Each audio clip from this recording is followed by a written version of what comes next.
just bet that the movie channel mail girl has some kind of tattoo somewhere on her bod. What do you say?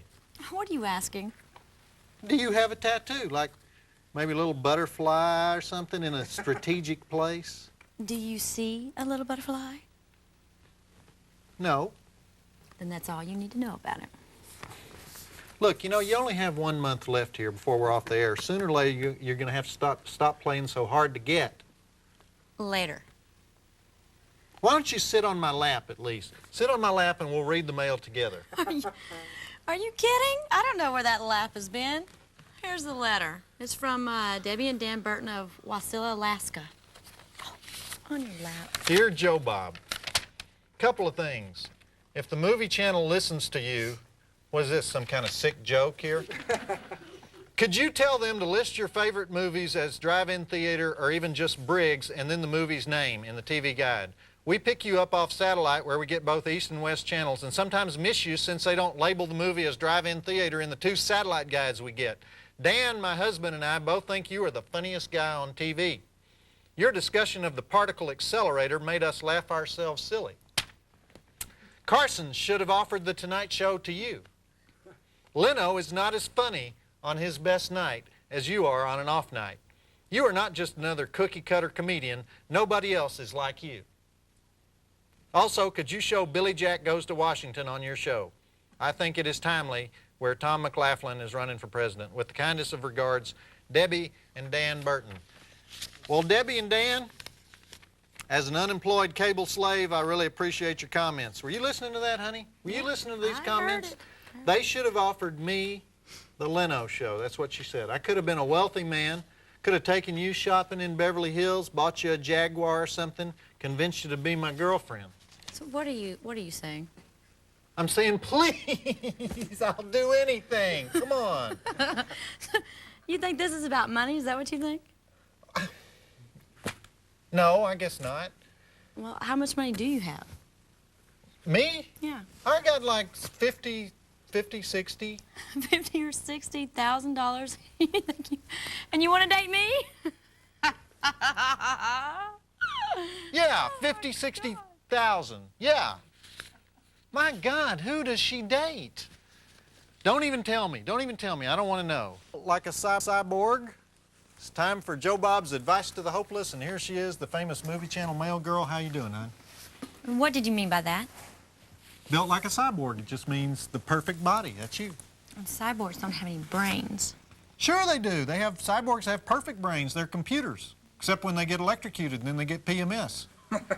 I don't like being a cyborg. Honey, no one will ever mistake you for a cyborg. Don't worry about it. What you got for me? I have a letter.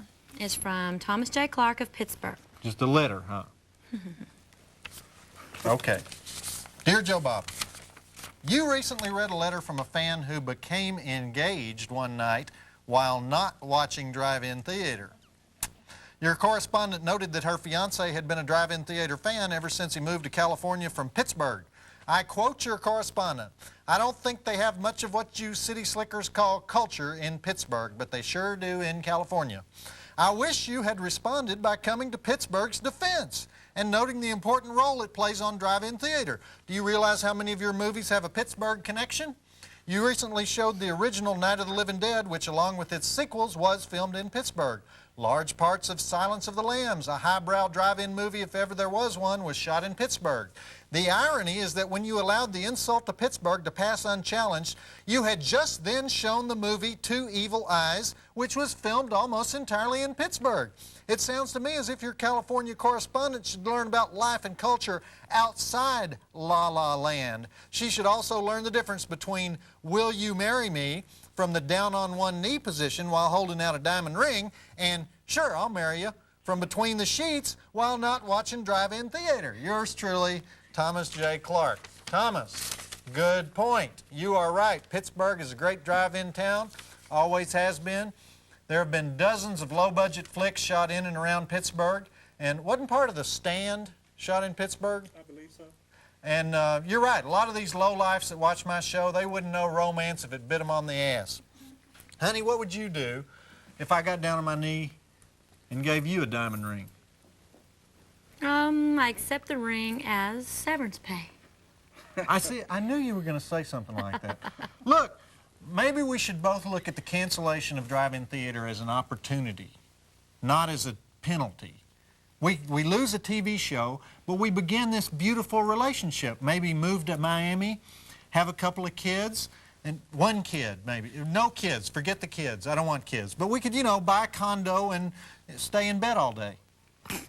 You call that an offer? Oh, lordy, lordy.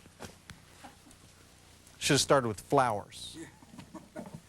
Well, you brought it up. Well, I know I brought it up. I brought it up so you could say you were lonely and you had nothing to do on Valentine's Day. Why would I say that? No reason. Come on, what are we doing here? Well, aren't we impatient? Here. Our letter tonight comes from Kathy Connor of Gray, Tennessee. You know how to upset a guy, it's just everything you say. Dear Joe Bob, how are things going in the great world of B-movies? I am writing to you with some important questions that only a trained professional such as yourself can answer. I am deeply distressed as to the variety of female breasts in B-movies while there is an obvious lack of male penises on screen. While I'm sure you can recommend some quality entertainment for us females, I wonder if there's any chance of seeing naked hunks on drive-in theater. Maybe you could have a designated penis night on drive-in, and I could have the girls over for a great Saturday night drive-in theater penis party. However, if bare penises are not the standard at the movie channel, maybe you could entice your female fans by exposing a little more of your own flesh. Nothing sleazy, just undo a couple of buttons on your shirt or something. But please don't feel you must cheapen yourself for me and my friends unless you want to. Thanks for your time. I really get a kick out of your show. Kathy Connor. Kathy, I don't know. I've only got 2 more shows before we go off the air on the 24th, so it's a little late to be putting together a wang-doodle night. Not that I would endorse such a thing anyhow. What do you think, honey? Would you like to see a triple feature of men's penises? Depends on the men. I think she said in this letter that she wants you to undo a couple of buttons on your blouse. No, dear. I think she says she wants you to do it. Oh, okay. Well, I'd be happy to. Look. God, I can't believe you. Ugh. Isn't that about the 3rd time that she has hit me like... She hit me hard, too. You know, the